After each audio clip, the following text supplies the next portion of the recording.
Bueno, jóvenes, empezaremos entonces, hoy avanzaremos a anestésicos generales y anestésicos locales.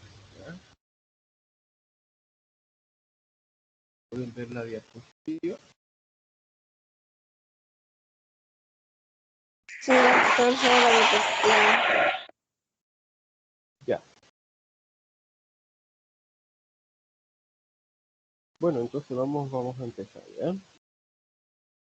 Hablaremos entonces, hemos hablado en la práctica como un pantallazo general de los anestésicos, como una introducción, ¿no?, a los anestésicos generales. Aquí vamos a ir un poco más al punto, ¿no? Vamos a recordar algunas cosas que hablamos en la práctica. Bueno, para que nosotros hablemos pues de los anestésicos tenemos que definir el dolor, ¿no? El dolor se define como una experiencia sensitiva y emocional generalmente desagradable relacionada con un daño físico real o potencial. Tiene un componente objetivo que es obviamente el daño tisular, ¿no?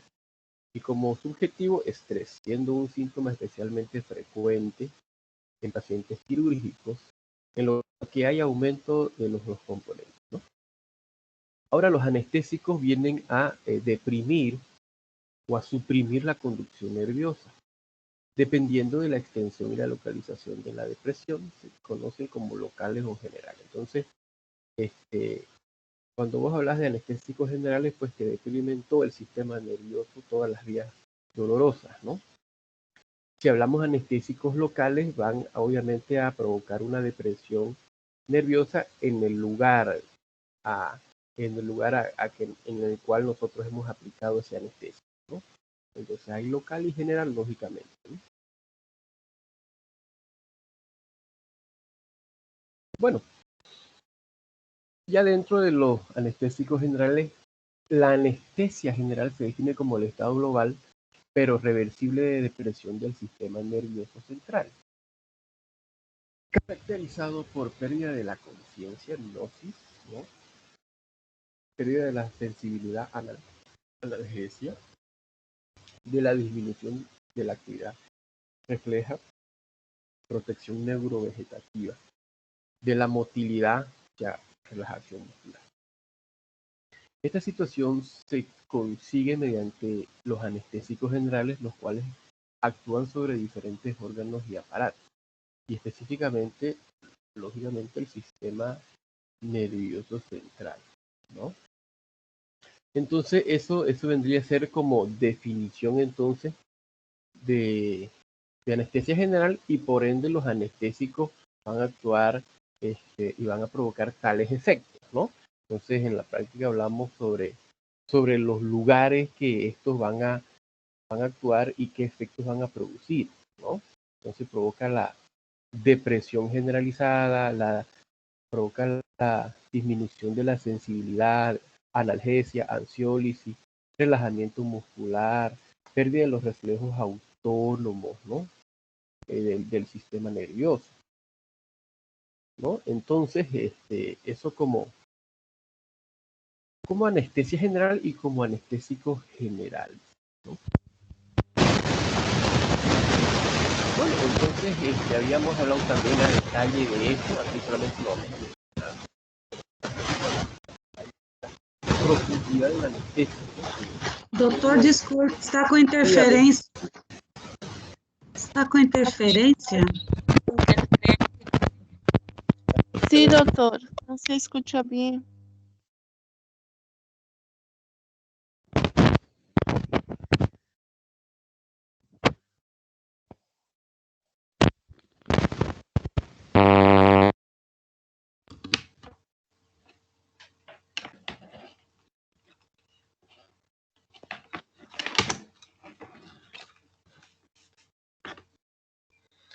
Aló, aló.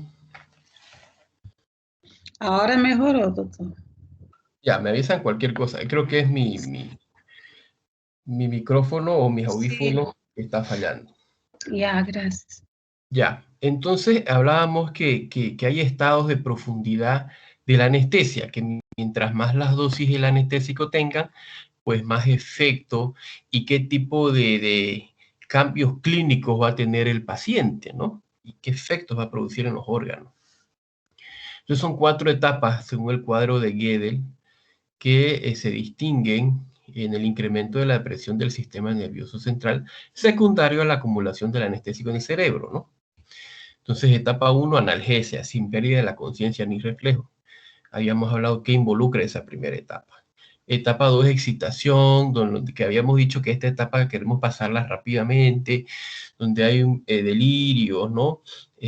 Náuseas, vómitos, irregularidades cardiorrespiratorias, midriasis, hipersecreción, cialorrea. Entonces, eso lo que queremos es que pase rápidamente, ¿no? Un estado de excitación.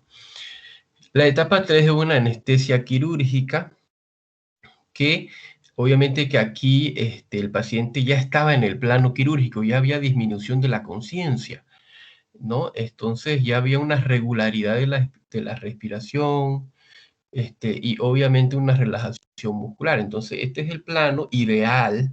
A este plano lo que queremos es llegar para dar lugar a la cirugía, pues, ¿no? Entonces hay disminución de los movimientos oculares, ¿no? Entonces, la mayor parte de las intervenciones quirúrgicas debían realizarse en los planos 2 a 3, ¿no? Entonces, este es el plano de la anestesia quirúrgica, ¿ya? Pero había una cuarta etapa donde se había acumulado tanto anestésico en el encéfalo que puede dar lugar a toxicidad, ¿no? Entonces, en ese sentido, no queremos llegar a esta etapa, ¿ya? Pero obviamente que en situaciones de toxicidad se puede llegar, ¿no? Entonces, donde hay parálisis vulvar, ¿no? Entonces hay una depresión del bulbo raquídeo. En ese sentido, te va a disminuir, pues, lo que es la frecuencia respiratoria y la frecuencia cardíaca y dar lugar a una parada cardiorrespiratoria. Y eso, obviamente, que es grave, ¿no?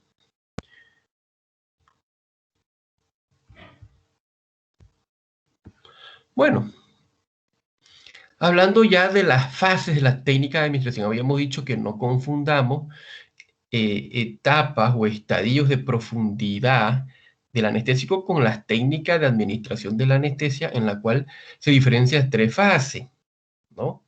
3 fases. Aquí, entonces, vemos la fase de inducción o inductiva, en la cual habíamos dicho que comparada con los estadios de profundidad, esta involucra la primera etapa, la segunda etapa y el inicio de la tercera etapa, ¿no? Es un periodo de tiempo en la cual inicia con la administración del anestésico, ¿ya? Hasta el inicio de la anestesia quirúrgica, ¿no? Entonces involucra la etapa 1, la etapa 2, el inicio de la etapa 3.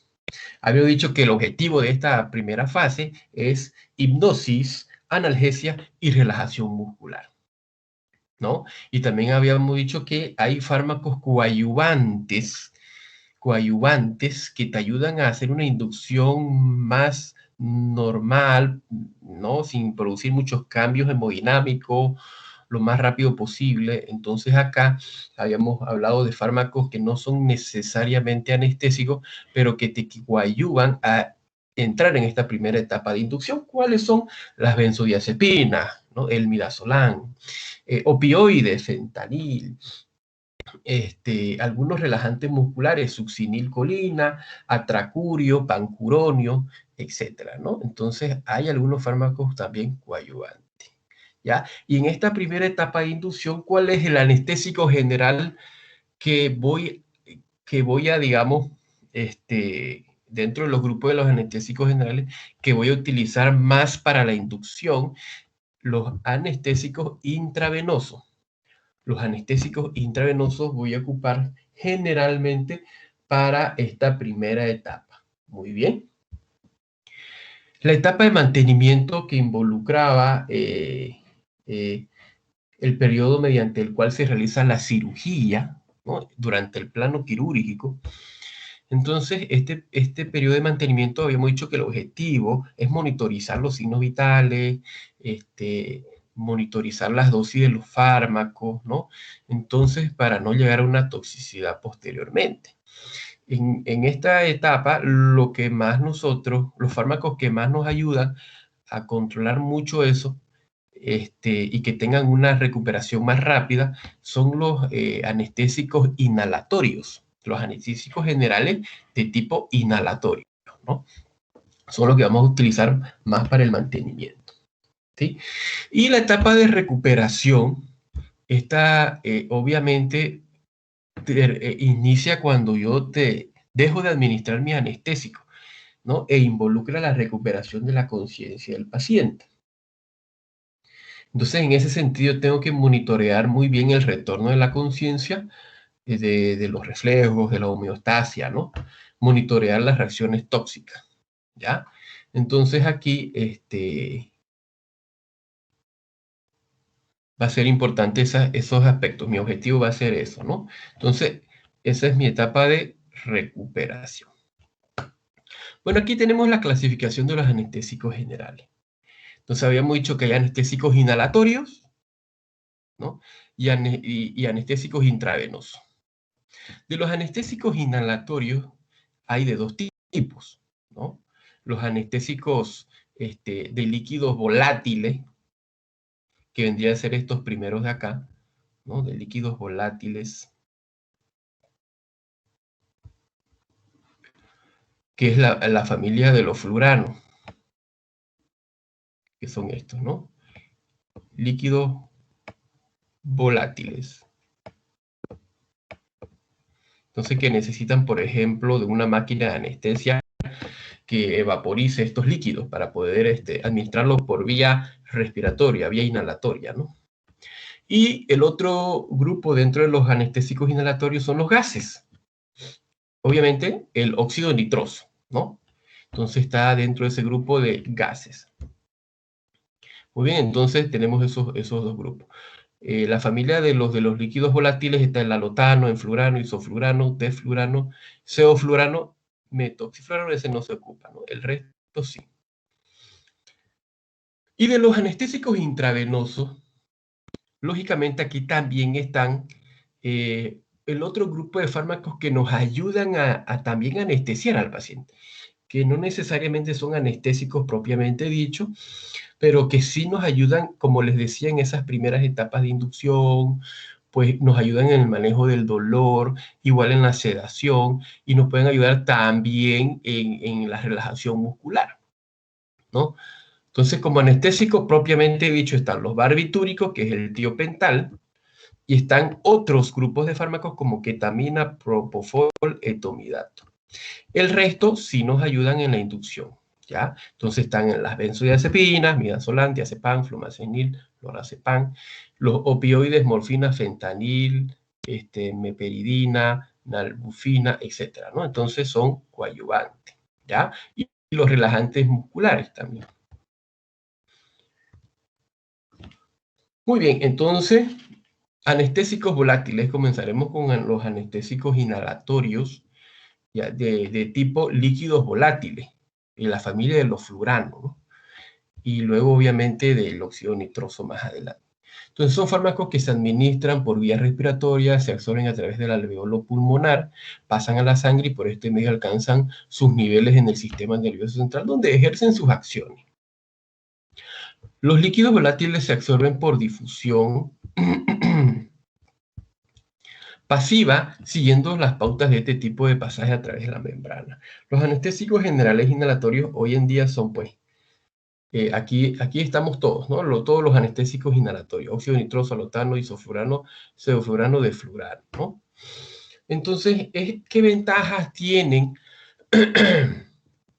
estos anestésicos inhalatorios en términos generales? Pero va a depender de cada uno posteriormente, ¿no? En términos generales, provocan una rápida inducción y rápida recuperación de la anestesia, pero va a depender del coeficiente de solubilidad. O sea, depende de la solubilidad y del coeficiente de partición. Sangre-gas, que se llama. Y obviamente la solubilidad en el tejido. Entonces, el coeficiente de partición sangre-gas se refiere a qué tanto este anestésico, obviamente por vía inhalatoria, se adhiere a las proteínas, se junta con las proteínas. Para que ustedes sepan más o menos, Un fármaco cuando se adhiere a proteínas, cuando se transportan proteínas,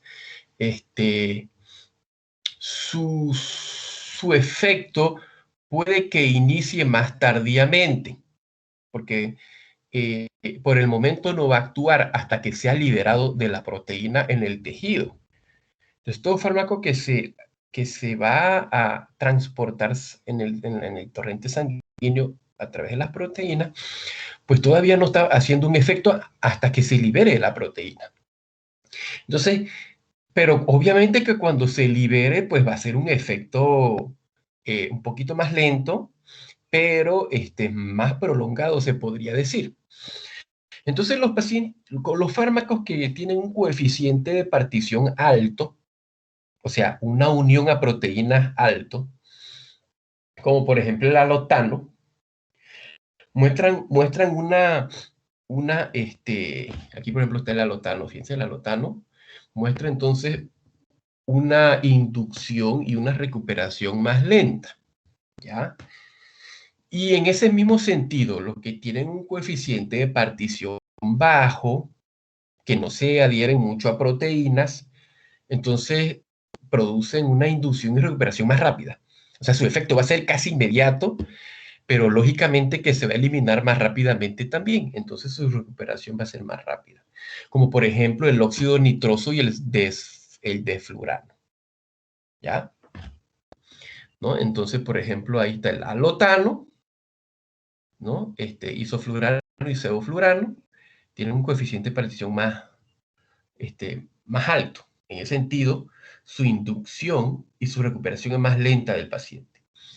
En cambio, el óxido nitroso y el desflurano tienen un coeficiente de partición más bajo. En ese sentido, su inducción es rápida, su efecto es rápido, pero también al mismo tiempo su efecto se va más rápidamente, ¿no? Bueno, seguimos entonces hablando de eso. Ya,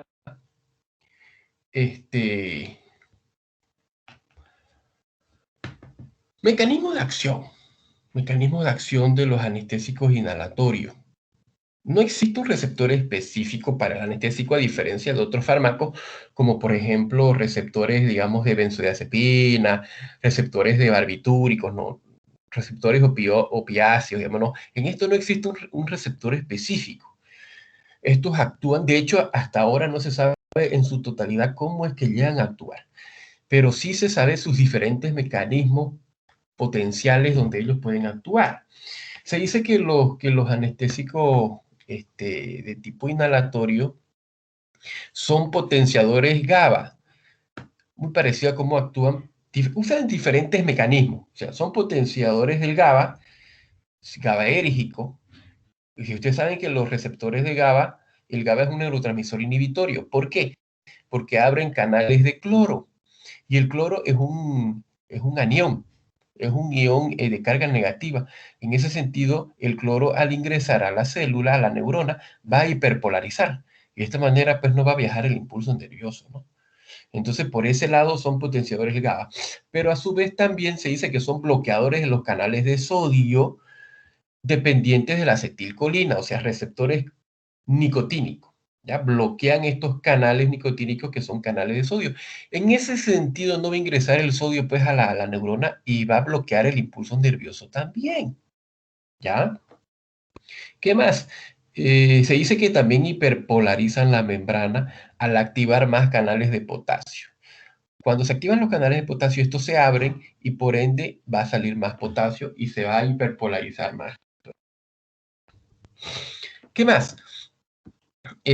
También bloquean canales de glutamato, que recuerdan que el glutamato entonces es el principal neurotransmisor excitatorio, y al bloquear vos canales de glutamato, pues igual vas a evitar que entre electrolitos como sodio y calcio al interior de la neurona, y de esa manera también se va a hiperpolarizar. Muy bien. Bueno, no lo hacen vean que tienen diferentes tipos de acción, diferentes mecanismos de acción. En ese sentido, no los hacen selectivos, sino más bien un papel de control del sistema nervioso sobre el estado general de conciencia y respuesta a estímulos sensoriales. Muy bien, entonces ese es un mecanismo de acción entonces de este tipo de fármacos, ¿no? De este tipo de anestésicos, los anestésicos generales. ¿Listo?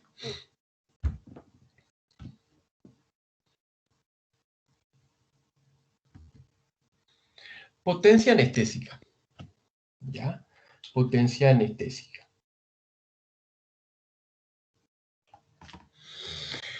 Es la concentración del gas anestésico necesario para eliminar el movimiento al 50% de los pacientes sometidos a una incisión estandarizada de la piel.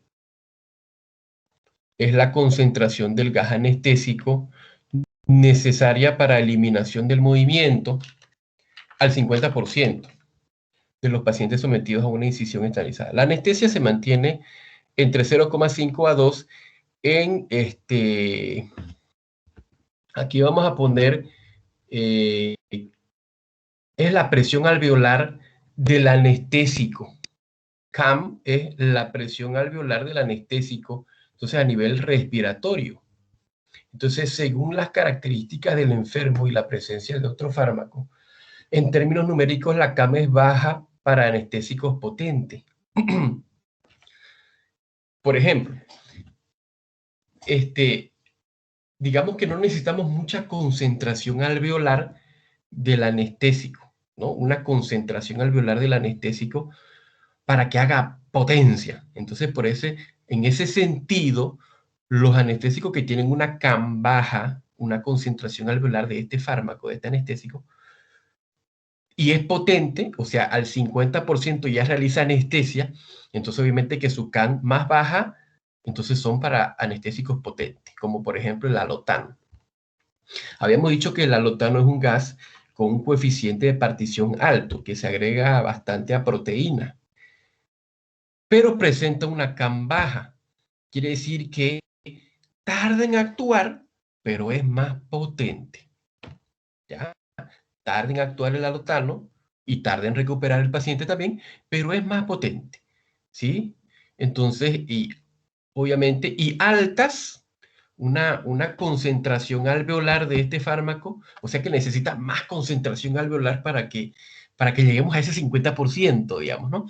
Entonces, en ese sentido, el óxido nitroso tiene una CAM alta, pero su potencia es menor, ¿ya? O sea que el óxido nitroso, pues, se va obviamente a dirigir a nivel sanguíneo, no ha adherido mucho a proteínas porque habíamos dicho que su coeficiente de partición del óxido nitroso es bajo, pero su CAM, su concentración alveolar del gas, tiene que ser alta para que haga un efecto importante, anestésico, ¿sí? Entonces, en ese sentido, el óxido nitroso tiene esas características. CAM alta, potencia menor. Coeficiente de partición bajo. Rápido efecto, rápida recuperación. ¿Listo? Entonces ahí tenemos entonces las características ya de cada uno, ¿no? En el caso de los anestésicos inhalatorios de tipo líquidos volátiles, como el alotano y la familia de los fluranos, sevoflurano, deflurano, ¿no? Que son todos derivados del éter, ¿ya? Entonces estos necesitan un vaporizador para ser administrados. Se necesita una máquina de anestesia, lógicamente, y se administran por vía respiratoria. Estos obviamente producen actividad hipnótica, analgesia y amnesia sobre el sistema nervioso central y relajación muscular. Entonces ahí ustedes ven el alotano, vienen esas presentaciones, obviamente que son fármacos de uso anestesiológico, de uso por especialidad, ¿no? Son por vía inhalatoria, indicado para la inducción y mantenimiento de la anestesia general. Aquí dice inducción y mantenimiento, claro que sí, pero en términos generales sabemos que hay otros fármacos que son más rápidos por vía endovenosa. Entonces, en ese sentido, tenemos otros intravenosos que son más para inducción, ¿sí? En cambio, estos son más para mantenimiento. Bueno, contraindicaciones, pacientes con antecedente de ictericia inexplicable. ¿Por qué? Porque el alotano tiene un digámoslo así, tiene un metabolismo hepático más importante que los otros gases, ¿ya? Y también se dice que disminuye el flujo sanguíneo hacia el hígado. Entonces, en ese sentido, el alotano es más hepatotóxico, es el más hepatotóxico de toditos los gases inhalatorios, ¿ya? O los líquidos, y dentro de todos los anestésicos generales es uno de los más hepatotóxicos. Entonces, es muy importante valorar la función hepática, ¿sí? Insuficiencia cardíaca grave también, anestesia obstétrica, excepto cuando se requiere relajación uterina debido a que la relajación puede no responder a la acción de oxitóxicos debido a la ergometría.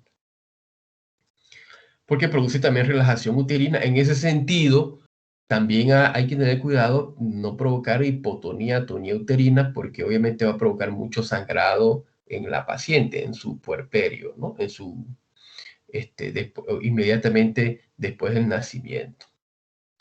Este fármaco, este gas, perdón, este líquido volátil,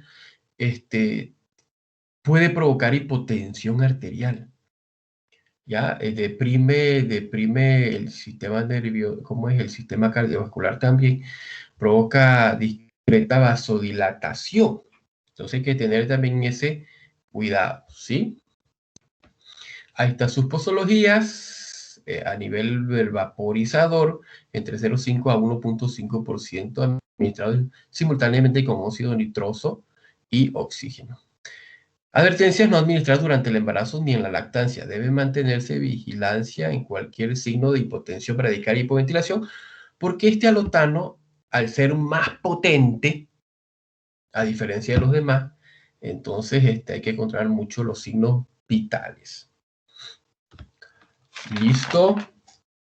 Eso como primera parte de esto, ¿no?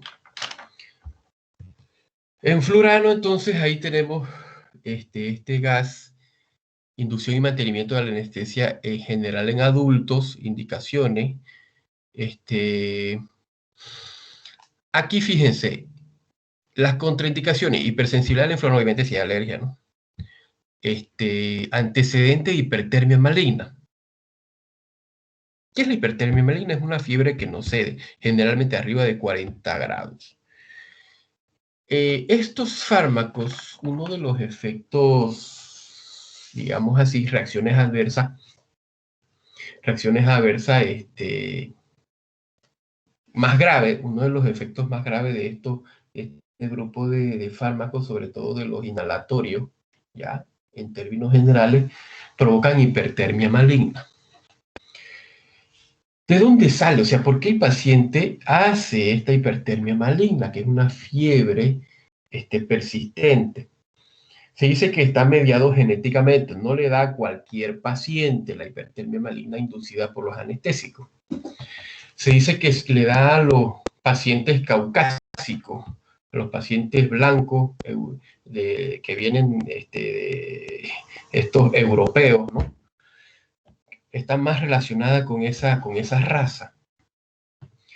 Porque se dice que estos anestésicos interactúan en ese tipo de pacientes, aparte de provocar la depresión respiratoria y todo lo demás, interactúan con los receptores de calcio del retículo sarcoplásmico. Si ustedes recuerdan un poco de fisiología, cuando se da la contracción muscular, recuerdan que hay una estimulación en los receptores de calcio del retículo sarcoplásmico, que este es una organela que tiene abundante calcio en el interior de sus membranas, ¿no?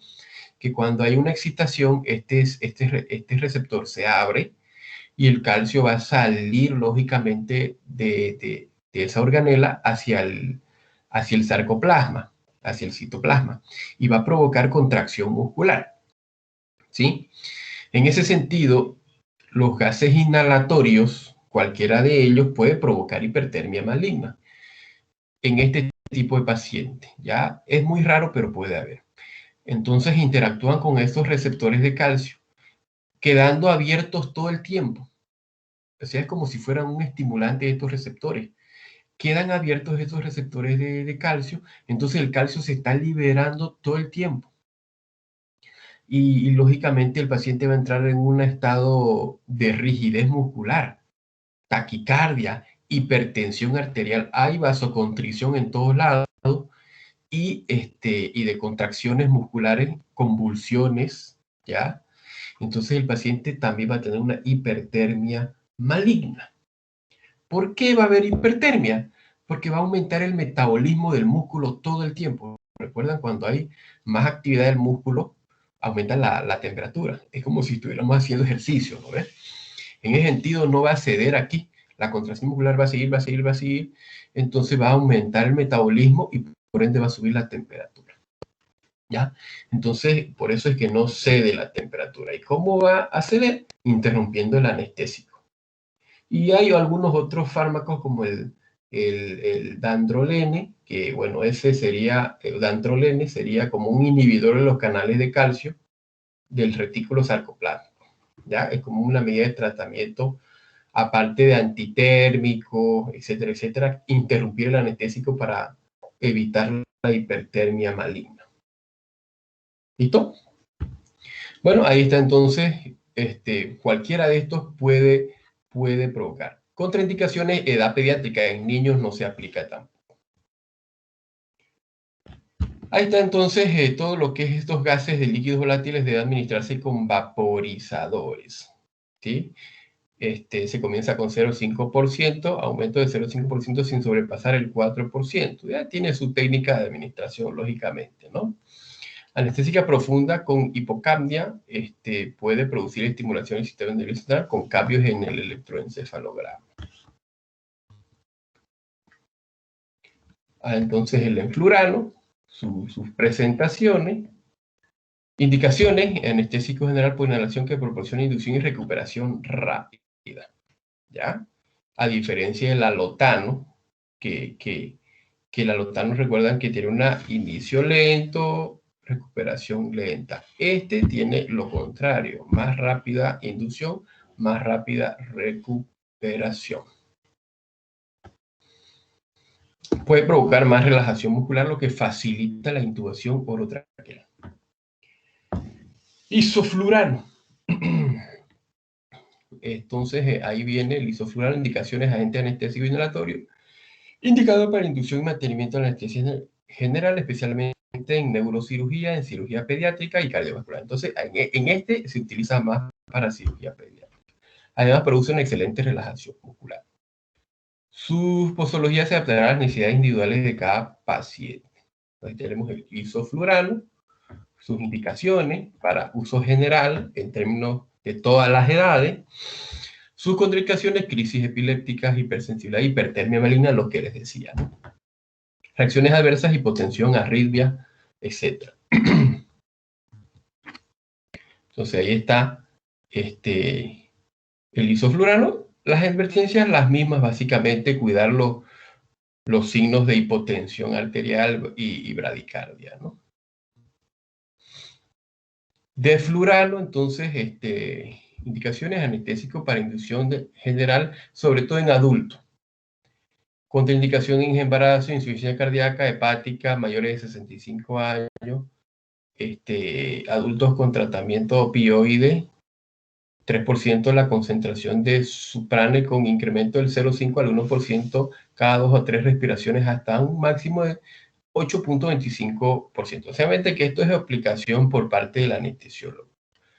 Posología. Se debe utilizar oxígeno, administrar 2,5 al 8% de suprane. Ahí entonces está el deflurano. Suprane es un nombre comercial. Sevoflurano, entonces inducción y mantenimiento de anestesia general en cirugía de pacientes adultos y pediátricos también, hospitalizados o ambulatorios. Contraindicaciones básicamente las mismas, ¿no? Se debe administrar en criterio del anestesiólogo y ajustada a cada paciente la posología. Las presentaciones del sevoflurano, reacciones adversas, las mismas, ¿no? Sí, entonces ahí nuevamente sus indicaciones. Sus reacciones adversas, temblor, cefalea, confusión, alucinaciones, ansiedad, arritmia, taquicardia, broncoespasmo y dificultad respiratoria. ¿Ya?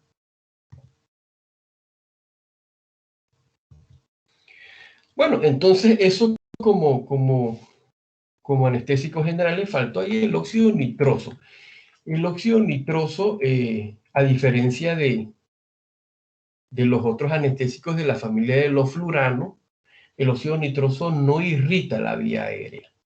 A diferencia de los anestésicos de líquidos volátiles, irrita un poco más, por eso que hay riesgo discretamente del broncoespasmo, ¿no?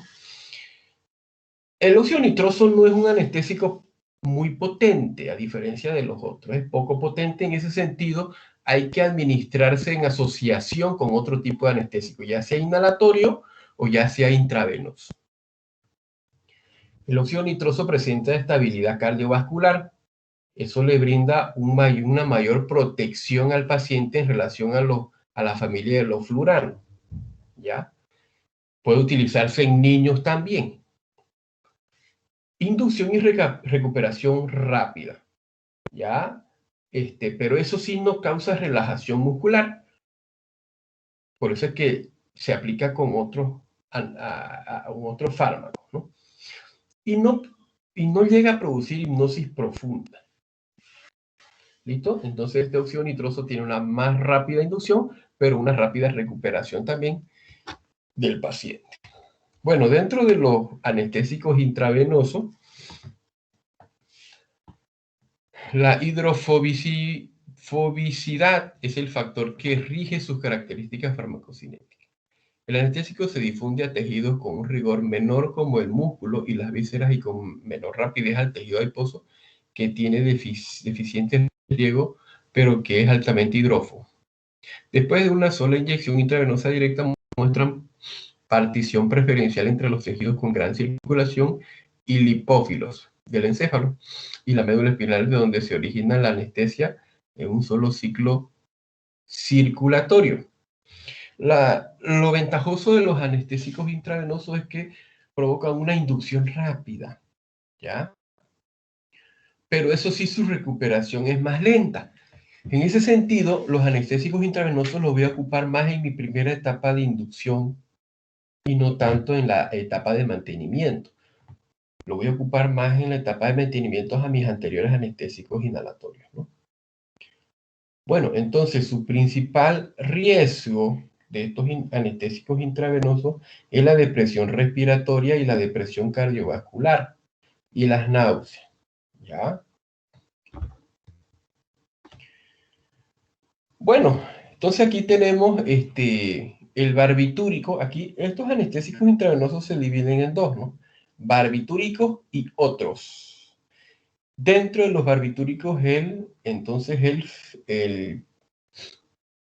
obviamente es el tiopental, ¿ya? El representante, uno de los más utilizados para inducir la anestesia, ¿ya?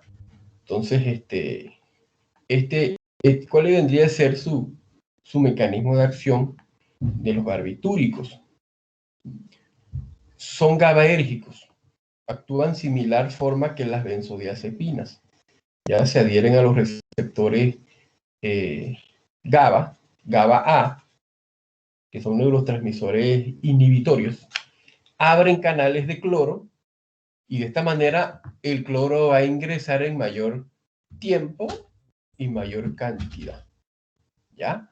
A la neurona y al axón, y de esta manera va a provocar una hiperpolarización en la transmisión del impulso, ¿no? en la membrana, y por consiguiente inhibición neuronal postsináptica. Bien, ese vendría a ser su principal mecanismo de acción. También se dice que aumenta la actividad de receptores de glicina, que estos son igual receptores inhibitorios de la neurona. Muy bien. El etomidato, escasamente soluble en agua y se prepara como una solución de 2 miligramos por ml en 35% de propilenglicol. A diferencia del tiopental, el etomidato no induce la precipitación de bloqueadores neuromusculares u otros fármacos suministrados a menudo durante la anestesia. El etomidato, a diferencia del tiopental, ¿ya? A diferencia del tiopental, provoca una mayor estabilidad cardiovascular, ¿ya? En ese sentido, va a ser un poco más indicado en pacientes con inestabilidad hemodinámica, ¿ya? Porque no te va a bajar tanto la presión como el primero, como el tiopental. Bueno, entonces tiene un poquito más de estabilidad hemodinámica. Está indicado sobre todo en pacientes con riesgo de hipotensión. ¿Cuál es el gran detalle del etomidato?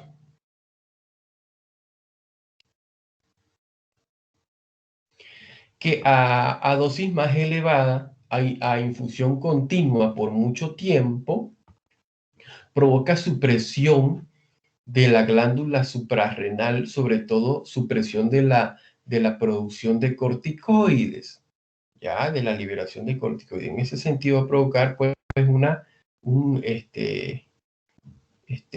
un hipocortisolismo, ¿no? Una supresión de la función cortical de la glándula suprarrenal.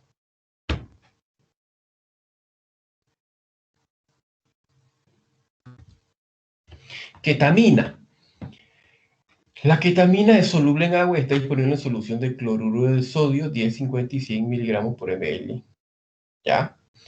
La acción anestésica se caracteriza por un estado similar al cataléptico, con pérdida de conciencia, inmovilidad, amnesia y analgesia, que se denomina anestesia disociativa. La ketamina provoca que a veces el paciente esté discretamente despierto. Está anestesiado, pero con los ojos abiertos, ¿ya? Esto se llama anestesia disociativa. Eso provoca la ketamina, ¿sí?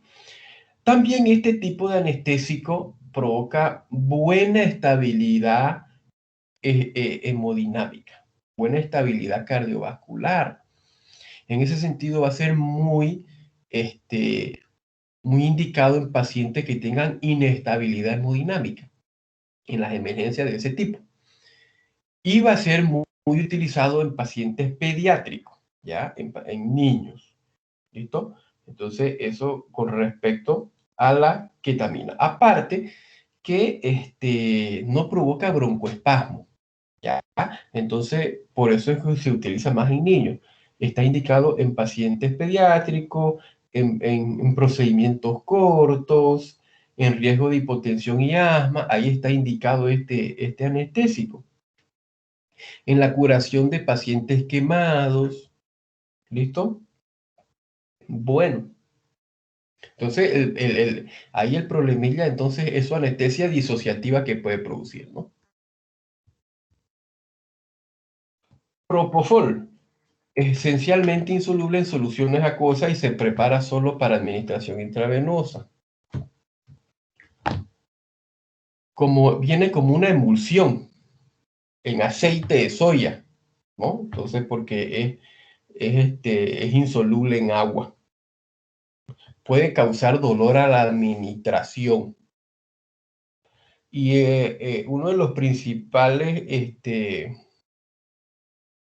unas principales ventajas en relación a los demás anestésicos intravenosos es que provoca menos resaca.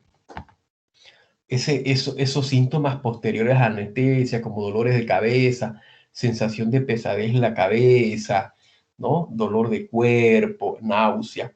Entonces, el propofol, dentro de todos los anestésicos intravenosos, son los que menos causan resaca. Esos efectos posteriores a la anestesia.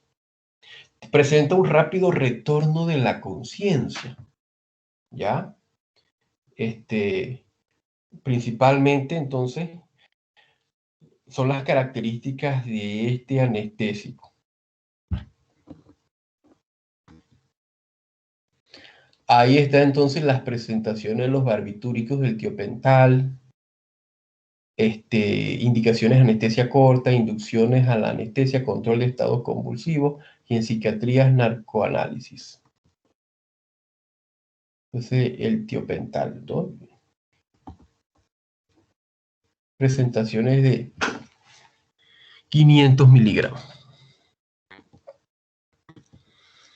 Ahí está la ketamina, entonces sus presentaciones, sus indicaciones para procedimientos quirúrgicos que no requieran relación muscular, indicado para inducción de anestesia y sobre todo en pacientes pediátricos presentan buena estabilidad hemodinámica la ketamina.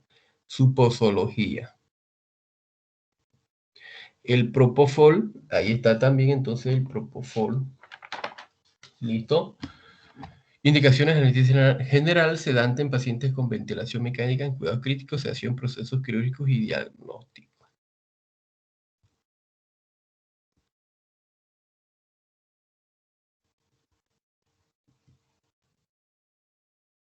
El propofol.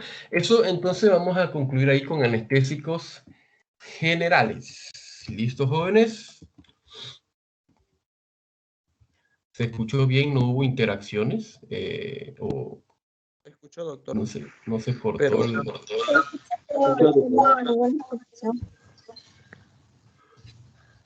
Ya, ¿qué más?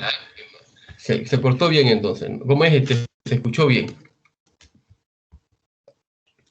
Sí, doctor. Sí, doctor. Ya. Es que aquí está fallando mis audífonos que tienen este micrófono, ¿no? Ahora anestésicos locales.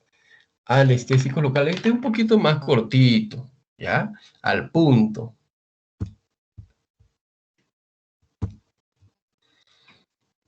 Anestésicos locales, entonces.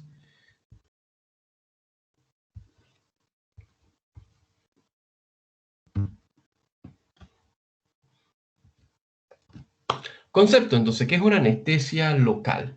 ¿Ya? La anestesia local ha sido definida como la pérdida de la sensación del área circunscrita del cuerpo, ¿no? Sin presentar pérdida de la conciencia. Entonces, la gran ventaja, bueno, puede ser ventaja o desventaja, no sabemos, ¿no? Pero la característica de esta anestesia es que el paciente no pierde la conciencia, solamente hay pérdida de sensibilidad de la zona a infiltrar, lógicamente, o de la zona donde se aplique el anestésico local, ¿ya? Entonces, antes de pasar ahí, entonces los fármacos anestésicos locales inhiben reversiblemente, eso creo que no está en la diapositiva, pero para que lo anoten ahí, inhiben reversiblemente los procesos de excitación y conducción del impulso nervioso. Repito, entonces, recuerdan que había un concepto de anestesia general y nosotros sacábamos de ese concepto de anestesia, de anestesia local, sacábamos más o menos igual una definición del fármaco, ¿ya? Una definición del fármaco. ¿Cuál vendría a ser la definición del fármaco? O sea, ¿qué son los anestésicos locales, digamos, ¿no? Los anestésicos locales son un grupo de fármacos que inhiben reversiblemente los procesos de, dos puntos, excitación y conducción del impulso nervioso a lo largo de la fibra nerviosa, sin producir inconsciencia, ¿ya? Sin producir inconsciencia. Entonces, los anestésicos locales no solamente te van a evitar que el nervio se excite, sino también va a actuar a lo largo de la fibra, evitando la conducción, ¿ya? Entonces, inhibe la excitación y la conducción de la fibra nerviosa, ¿sí? Entonces, ahí tenemos entonces, más o menos, hablaremos primero de lo normal. Pues, ¿no? Ustedes saben, recordar un poco de fisiología, a lo largo del nervio, hay pues canales de sodio, de potasio, ¿no?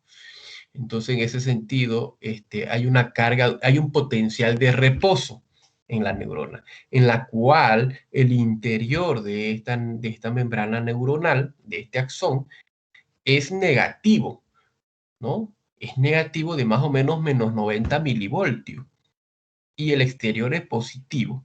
Entonces, en ese sentido, esta membrana, que cuando está en estado de reposo, hay una diferencia de voltaje de menos 60 a menos 90. O sea que para que esta célula o para que este axón se excite o cambie de polaridad a positivo, necesita por lo menos llegarse a menos 60 milivoltios, que ese es el potencial de umbral, si ustedes recuerdan la fisiología, ¿no? Eso se llama potencial de umbral. Cuando se llega de menos 90 se le quita negatividad a menos 60 milivoltios. Y de esta manera se dispara entonces el potencial de acción y viene la despolarización. ¿Ya? Lógicamente que todo eso está también determinado por la bomba de sodio-potasio, que cuando esta bombita actúa, pues entonces retira ese sodio excesivo después de una despolarización y atrae los electrolitos de sodio, los bota y atrae los electrolitos de potasio que se han salido. Y de esta manera vuelve a hiperpolarizar a la neurona en un estado en reposo. Entonces aquí vemos entonces el estímulo nervioso. Activa los canales de sodio paso a través de los iones de sodio, entonces ingresan por estos canales masivamente al medio intracelular.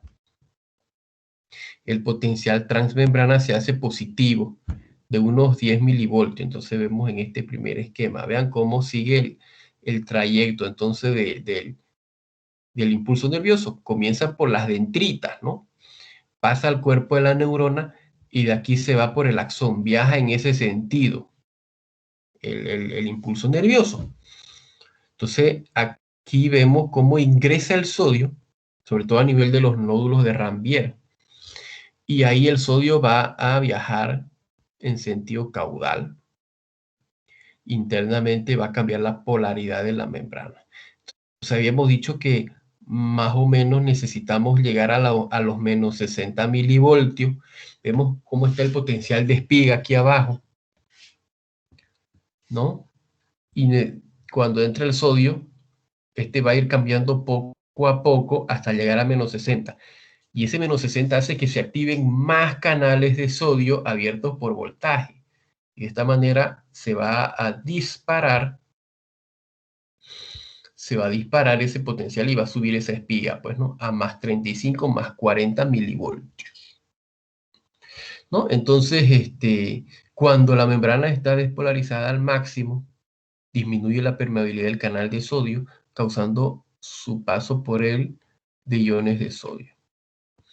El canal de potasio aumenta su permeabilidad, pasando este ion hacia afuera, ¿no? Entonces, de esa manera otra vez se hiperpolariza. Por eso es que baja otra vez la espiga. Fíjense cómo baja, ¿no? Por la pérdida de potasio. Y otra vez vuelve a ser bajo. Y para hiperpolarizar más todavía, aquí actúa la bomba de sodio-potasio, ¿no? Ahí vemos entonces el estímulo a la neurona, zona de potencial de acción que viaja a lo largo del axón, ¿ya? Y obviamente eso va a dirigirse hacia las terminales sinápticas donde están los neurotransmisores para que estos se liberen y se transmite ese impulso a otra neurona o al lugar donde va a hacer efecto, ¿no? Vemos entonces, fíjense que a nivel de los nódulos de Ranvier es donde va a haber los cambios de electrolitos, ¿no? Donde entra el sodio y sale potasio. Y las vainas de mielina sirven como aislante para que viaje más rápido el impulso nervioso. Entonces tenemos diferentes tipos de fibras nerviosas. No vamos a hacer mucho hincapié acá. Tenemos la A, las B y la C. Clase de fibras A, B y C. Y cada uno tiene sus subclases todavía, ¿no? En términos generales, Mientras, fíjense, aquí está su diámetro, ¿no? Aquí está su diámetro de cada fibra, ¿no? Este es un diámetro 6, de 6 a 22. Fíjense que las fibras A son bastante gruesitas. Son bastante gruesas sus fibras, ¿no? En esas fibras gruesas, el impulso nervioso viaja más rápido. Viaja más rápido. Pero la acción del fármaco es más lenta. La acción de mi anestésico, fíjense que la velocidad es mucha más rápida. Fíjense, mientras más gruesa es la fibra, más rápido debe viajar el impulso nervioso. ¿Ya? En ese sentido, y fíjense ustedes cómo mientras más rápido viaje, va a tener más o menos una función característica. Por ejemplo, las fibras nerviosas gruesas provocan contracción muscular. Fíjense ustedes. Su función más está relacionada con los motor. Y conforme se vaya bajando el diámetro de la fibra, fíjense ustedes, las B son más delgaditas, ¿no? Las C, mucho más delgadas. Las C, fíjense ustedes, las C son bastante delgaditas. Y su impulso nervioso en sí es más lento su transmisión nerviosa, ¿ya? Comparada con las gruesas. Y tienen unas funciones más de temperatura, de tacto, sensibilidad, del dolor, ¿no? Fíjense ustedes. Y estas otras fibras de acá, igual. Tono, fíjense, dolor, temperatura, ¿no? Y las más gruesas sirven más para la parte motora, para la contracción del músculo. Motora, tacto y presión. En ese sentido, los anestésicos locales, ya, los anestésicos locales,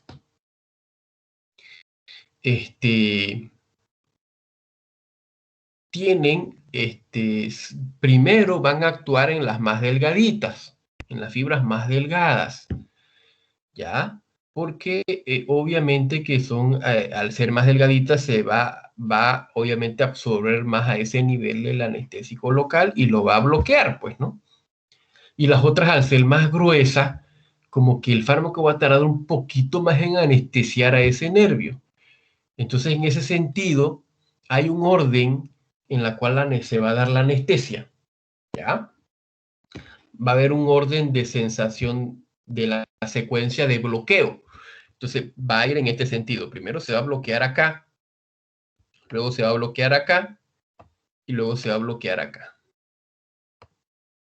La parte motora, ¿sí? Entonces va a ir en ese orden más o menos el bloqueo del nervio. Primero se bloquean las sensaciones de dolor, de frío, ¿no? De temperatura, ¿no? Luego se va a bloquear la compresión, el tacto, fíjense acá, acá, y luego se va a bloquear la parte motora, ¿ya? Ahí está, orden de bloqueo. Alivio al dolor, pérdida de la sensación. Calor y frío, pérdida de la sensación de calor y frío, porque son fibras más delgaditas, ¿no? Propicepción, pérdida del tacto y presión, son fibras más gruesas. Y por último, pérdida de la función motora, porque son fibras más gruesas, ¿ya? Entonces, en ese orden más o menos va a ir el bloqueo del nervio, ¿ya? Bueno, ¿de dónde? Mecanismo de acción. Algo que aquí me olvidé de decirles.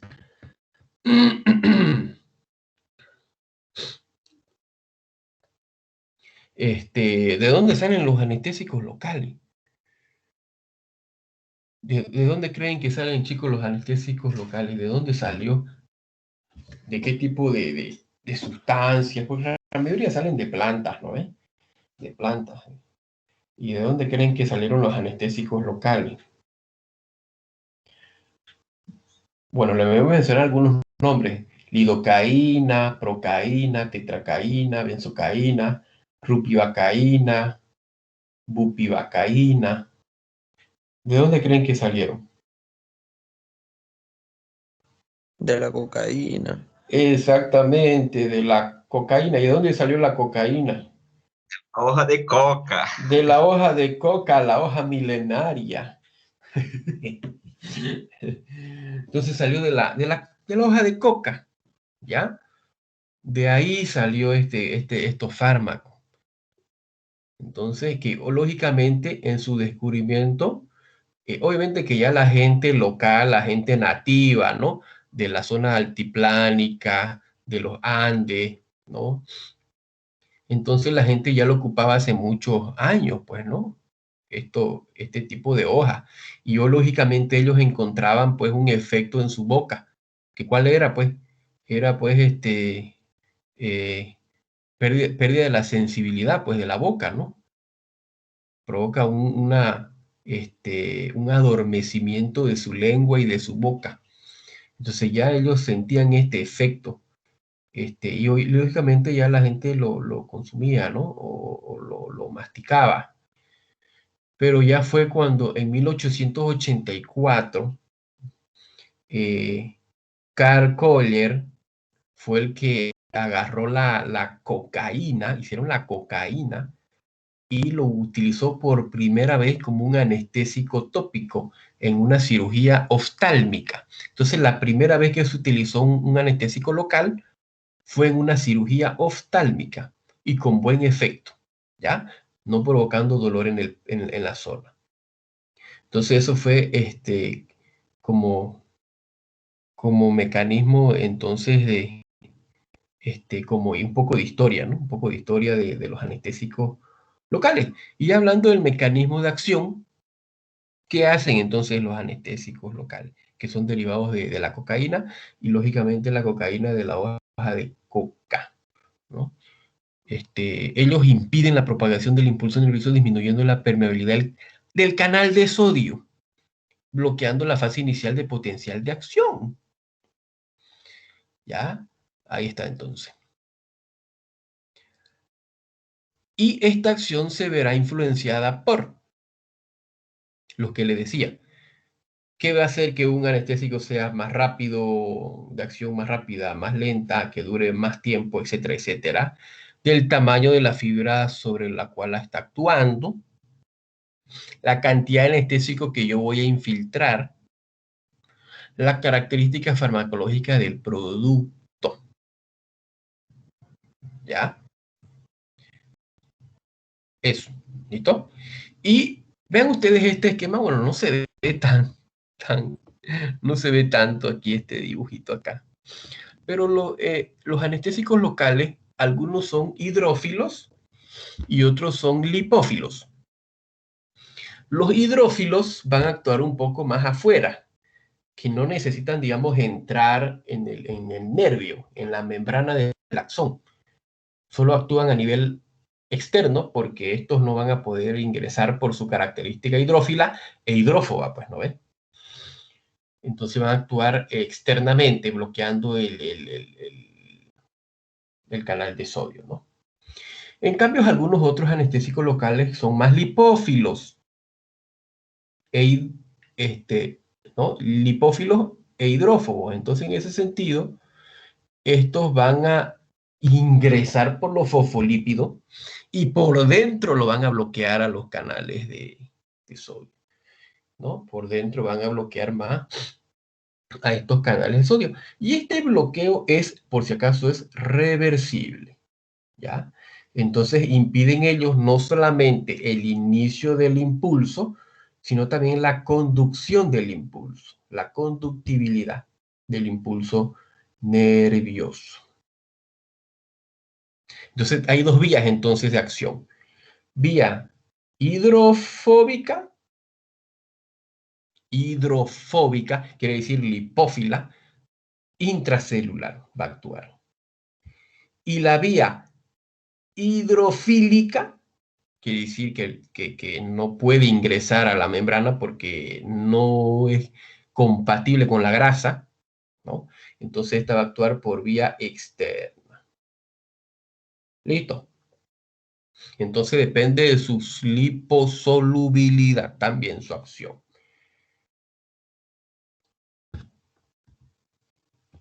Según la estructura química, vean ustedes la estructura química de los anestésicos locales. Tenemos dos grupos de anestésicos locales entonces, ¿ya? Tenemos el grupo de los ésteres El grupo de los ésteres que tienen bueno, en realidad un anestésico local en términos generales tiene tres partes químicas. Tiene un núcleo aromático, tiene una amina, una cadena hidrocarbonada en el centro, tiene una cadena hidrocarbonada y su unión, que es un grupo éster. Entonces, hay dos grupos de anestésicos locales. Los grupos de los ésteres, acá, y el grupo de las amidas. El grupo de... ¿Se escucha? ¿No se está cortando? No, doctor, retirar de la clase, por favor. Mi nombre es Cairo Ehuesque y la Alicia. Dígame, ¿cómo? Sí, es que tengo que ir al hospital ahorita y tengo que retirarme, doctor, de la clase. No Por se favor, preocupe, ya siga nomás tranquilo. para que me tomen en cuenta en la lista. Pero claro que sí. Ya, doctor, muchísimas gracias. Ya, Hasta hasta luego. luego.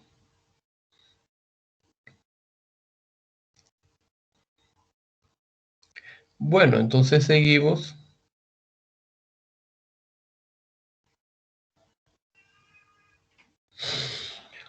Entonces tenemos dos grupos de anestésicos locales. El grupo de los ésteres, que tienen su unión en el centro tipo éster, y grupo de las amidas.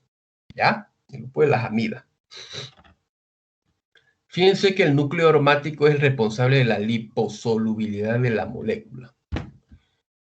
El centro determina el tipo de degradación que sufrirá la molécula. Los aminoésteres, pseudocolinesteasa, quiere decir que van a ser, el grupo de los ésteres se podría decir en términos generales, son hidrófilos. Quiere decir que no van a ingresar a la membrana, ¿ya? Entonces, una vez actúen, van a quedarse afuera y van a ser degradados por las colinesterasas, la misma que degrada la acetilcolina, ¿no? Esa también va a degradar el anestésico, ¿ya? Y así va a degradarse. En cambio, el grupo de las amidas son los que van a ingresar más adentro de la membrana, ¿ya? Y estas tienen, obviamente, más un metabolismo hepático, ¿ya? Más un metabolismo hepático porque va a viajar a lo largo del torrente sanguíneo también, en menores cantidades, ¿no? Y en la otra parte, esta parte acá, amina también, determina la hidrosolubilidad de la molécula y su unión a proteínas plasmáticas y lo forma una amina terciaria y cuaternaria. Este acaba de determinar la unión a proteínas, ¿ya? Y si decimos que tiene más unión a proteína, en términos generales, las amidas tienen más unión a proteínas. Quiere decir que su efecto va a ser de más larga duración, ¿ya? Más larga duración, va a tardar tal vez un poquito más a actuar, pero más larga duración que las primeras, que las ésteres, ¿ya? Ahí está la clasificación entonces. Los tipos éster, como les decía, tipo éster, que son la cocaína, benzocaína, procaína, tetracaína, cloroprocaína. Ahí está.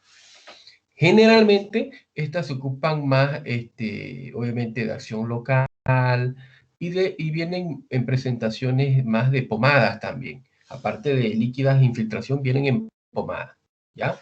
Que puede aplicarse también, ¿sí? Y las tipoamidas, recuerden, su metabolismo es más hepático, les decía, ¿no?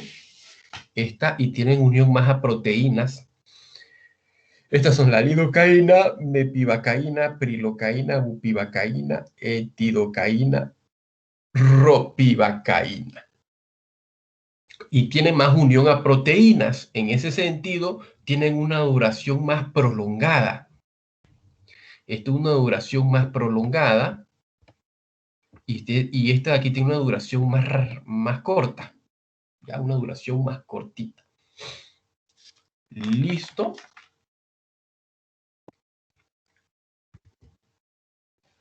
Propiedades físico-químicas, liposolubilidad, responsable del potencial. y reside en el anillo bencénico. Mientras más liposoluble es, más potencia va a tener el anestésico. En ese sentido, los tipos, entonces las tipoamidas van a ser más liposolubles, ¿no? pH. Como aquel pH de la solución en donde existen 50% de formas ionizadas, cationes, y no ionizadas, bases neutras, la importancia de esta propiedad radica en la determinación del tiempo de latencia del anestésico local, teniendo en consideración lo siguiente. O sea, mientras más pH sea alto, vean ustedes aquí,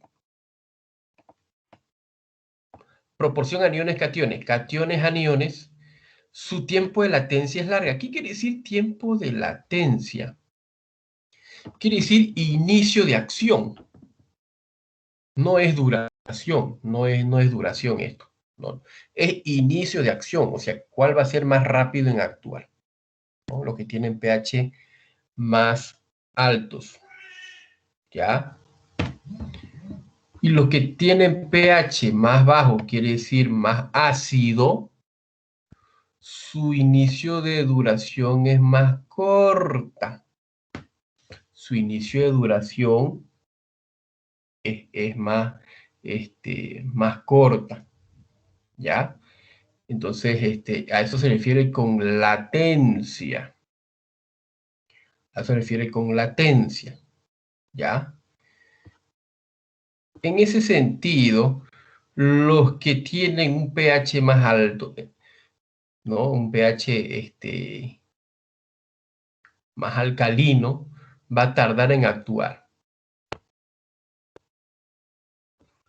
Y los que tienen un pH más ácido, ¿no? Pero bueno, aquí lo puse al revés, bajo, va a actuar rápido, pero a su vez más rápidamente se ve su efecto. ¿Ya? Y aquí les hablaba de la unión a proteína. El porcentaje de unión a proteínas es directamente proporcional al tiempo de duración de su efecto. También dependerá del pH plasmático, reportándose que pH ácido hay menor unión a proteína y pH básico hay mayor unión a proteína. Entonces, ante un pH básico, lógicamente, no solamente de la sangre, sino también del tejido.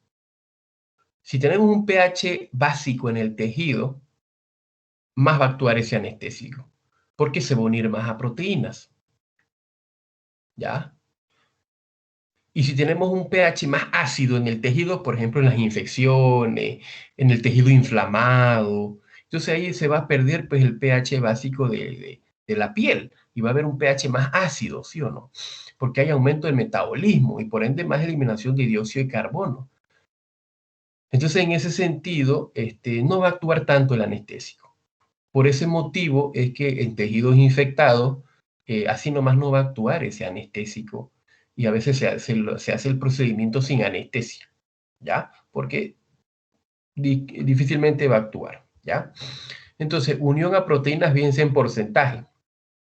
Lidocaína tiene 70% de unión a proteínas, tiene buena unión a proteínas, ¿no? Entonces su tiempo va a ser un poquito más, no tan largo, de hecho es de acción intermedia, pero más largo que otros, ¿no? Su tiempo de duración. Bupivacaína, fíjense, 95%. Este es el que dura más tiempo y por ende es más potente, ¿ya? Y la procaína, 6. Y acá, fíjense, unión a proteína. Conforme aumenta el pH sanguíneo, más unión a proteína va a tener el anestésico.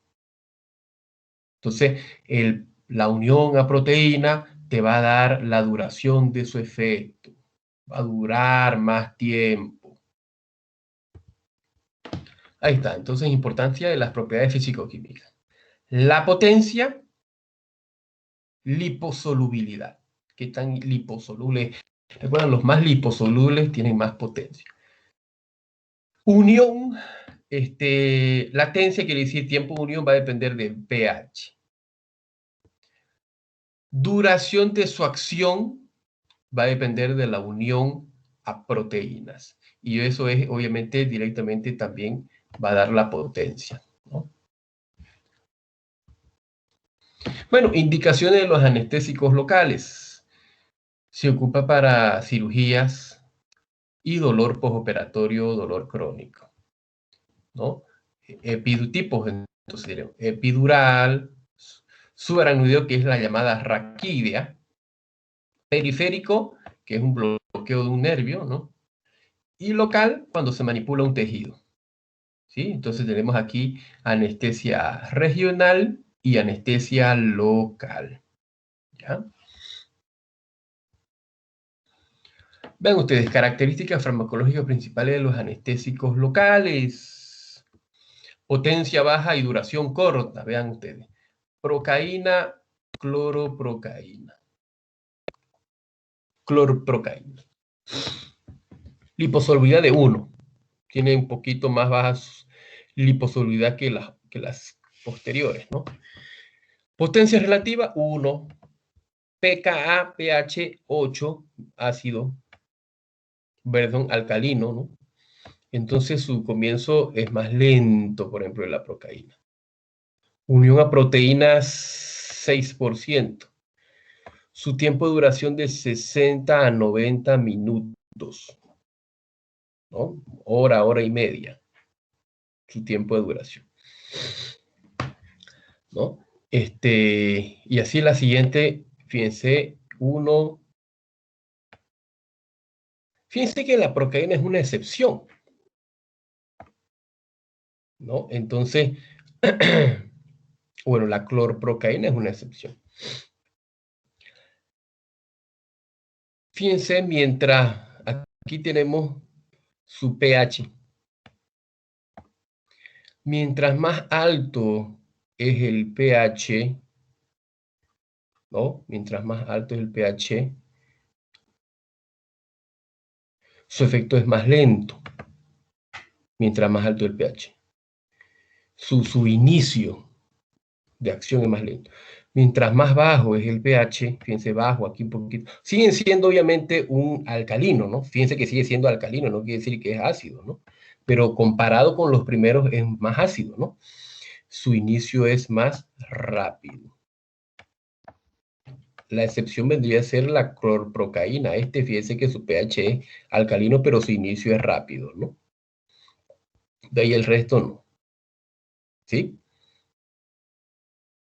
Muy bien. Fíjense, el tiempo tiene estas otras, la lidocaína, prilocaína, mepivacaína. La lidocaína es una de las más utilizadas, ¿no? Está aquí. Su liposolubilidad 3.6, potencia relativa 2, tiene un pKa, pH 7.7. Al ser un poquito más ácido que el resto, su inicio es rápido, ¿ya? Pero su duración es intermedia. Fíjense, entre 90 a 200 minutos, o sea, más de 1 hora, 2 horas, ¿no? Y un poquito más de 2 horas su efecto de duración de la lidocaína.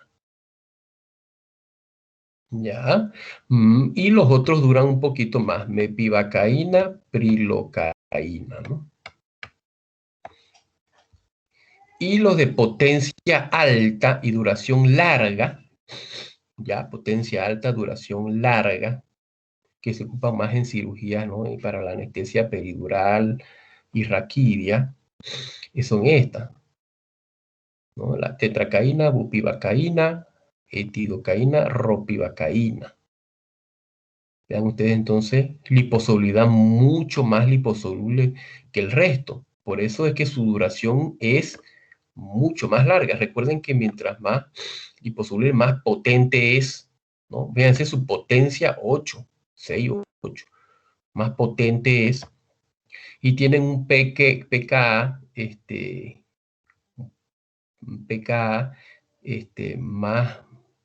más alcalino. Por eso es que su inicio de duración tal vez un poquito más lento. Fíjense, su inicio de duración más lento. Pero sí tienen la unión a proteínas mucho más que el resto. Fíjense, la unión a proteínas es más que el resto. Por ende, su tiempo de duración va a ser largo. Tiempo de duración va a ser largo. Horas, ¿ya? De estos anestésicos de alta potencia y de larga duración.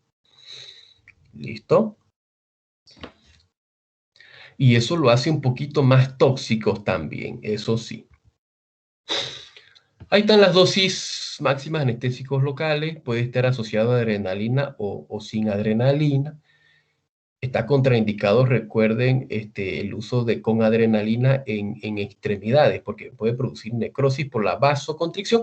Cuando vos aplicás con adrenalina, mejorás la toxicidad, o sea, no se va a absorber tanto, porque produce vasoconstricción. No se va a ir tanto hacia la parte vascular, sino se va a ir más al nervio, ¿entendemos? Entonces, por eso es que se aplica con adrenalina. Disminuye, provoca hemostasia, disminuye el sangrado y también provoca más duración del fármaco. Más duración, poco metabolismo, menos riesgo de toxicidad, pero el problema va a ser si lo aplicas en extremidades porque vas a producir vasoconstricción, necrosis, ¿no?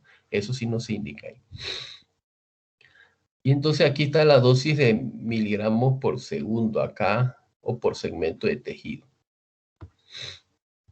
En términos generales, si vos querés para infiltración, más o menos infiltrará 1 ml por centímetro de tejido. 1 ml por centímetro de tejido, ¿ya? Efecto de los anestésicos locales por vía epidural. Ahí está entonces sus concentraciones en porcentaje de cada uno, dosis máxima, ¿no? Inicio, comienzo. Esto es obviamente para aplicación anestésica, ¿no? Tiempo de latencia completa en minutos. Duración del bloqueo motor, minutos, y duración de la acción en minutos. Entonces duran bastante tiempo, ¿no? Toxicidad. Toxicidad, entonces. Puede haber local, intraneural, sistémica. Son muy raras las toxicidades por anestésicos locales, ¿ya? Pero si la hay, ¿cuáles son los síntomas típicos? El más importante, sabor metálico. Cuando el paciente tiene un sabor metálico en la boca, ¿ya? Acúfenos, trastornos visuales, mareos, somnolencia, ¿ya? Seguimos en toxicidad, mioclonías, temblor y convulsiones. Fijémonos que habíamos dicho que los anestésicos locales son depresores de los nervios, pero que a nivel sistémico, si este llega a absorberse, filtra, siempre hay que ver que no esté en un vaso sanguíneo, ¿no? Como cuando uno aplica una inyección. Siempre hay que primero hacer retraer el émbolo para ver si no estamos en un vaso sanguíneo. Porque si yo aplico ese anestésico en un vaso sanguíneo, puedo obviamente dar lugar a toxicidad o dar lugar a arritmias cardíacas, depresión respiratoria, etc. ¿Ya? Entonces eso hay que tener el cuidado cuando uno infiltra. De hecho, la lidocaína se utiliza también como un antiarrítmico, pero obviamente que si el paciente no tiene arritmia y vos le aplicas endovenosamente, le vas a provocar una arritmia, ¿no? Porque obviamente que este anestésico bloquea pues los canales de sodio, y vos, supongamos que el paciente tiene una arritmia y vos le aplicas la lidocaína, va a bloquear esos canales de sodio del tejido de conducción del corazón, ¿no? Entonces va a mejorar la arritmia, ¿no ves? Entonces por eso que se utiliza como antiarrítmico también en la lidocaína, ¿ya?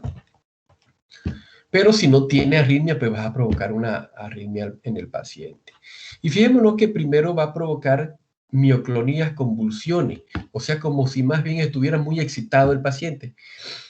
Eso es pues porque al bloquear los primeros nervios, si el paciente está con muchos niveles del fármaco en el tejido nervioso, va a bloquear pues a nivel central, ya viajando por el torrente sanguíneo, a nivel central va a bloquear las fibras pequeñitas primero, las que van a la corteza cerebral. En ese sentido va a originar convulsiones. Y ya cuando tiene más riesgos de más niveles del fármaco en sangre, va a provocar ya el bloqueo de las fibras más grandes, las que van ya al bulbo raquídeo. En ese sentido, ya va a provocar depresión respiratoria, todo lo contrario ya. Y obviamente el paro cardiorrespiratorio, ¿no? Eso es, jóvenes.